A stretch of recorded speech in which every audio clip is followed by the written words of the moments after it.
So this exercise is going to be our straight arm plank. Now you can also start this for the forearms, and I'm going to show you that first, and then we can work our way up into the straight arm plank. You also can do this one on the wall just as we did the side plank, and I'll show you that one first. It's similar to what we did with our mountain climber. We're going to take the hands below shoulder height, and then we're going to step back from there. We want to keep a nice long position from the ear to the ankles, so we don't want to have those hips sink way down, nor do we want to have the booty hanging out from there. Just a nice straight line from there. As you get stronger in this exercise, you can step a little farther back. You can also lower down onto just kind of working your way down to something lower. So if that's a countertop, if that's a couch, a bed, a bench, whatever you happen to have handy, that's a really good piece of equipment to use to get yourself back down towards the ground.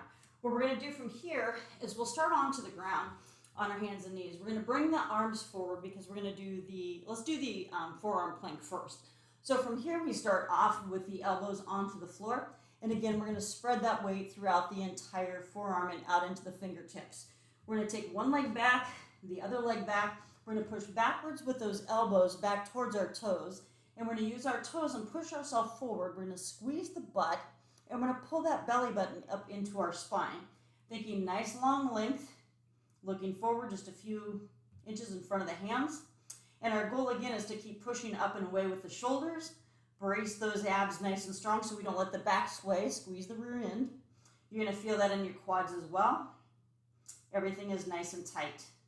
Then we're just going to release and let that come back and down.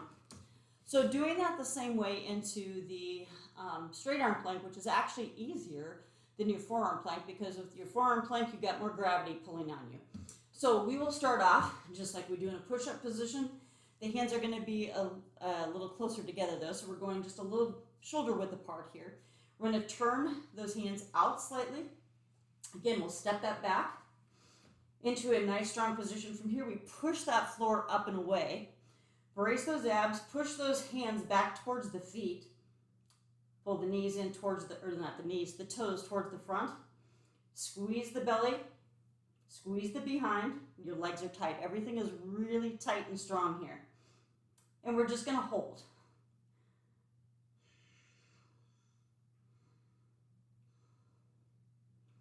We'll release. Go ahead and bring this back and down.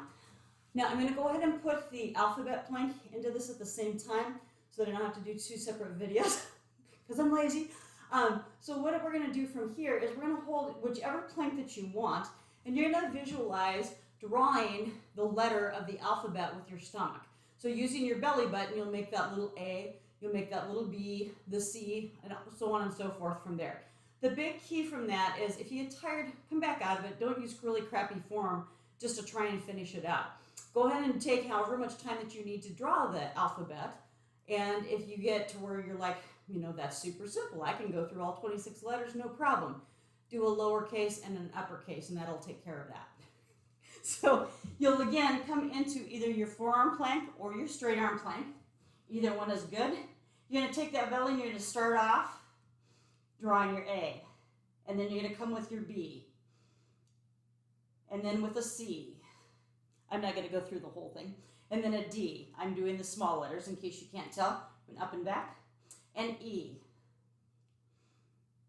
And then I'm going to do an F. Come up and down. And then I got to come back up and cross side to side. And a G. Bring it down and around. So feel free, obviously, you're going to draw that with a belly button, but you're also going to use your feet, right? So you're kind of moving yourself around with that so that you can maintain that nice plank.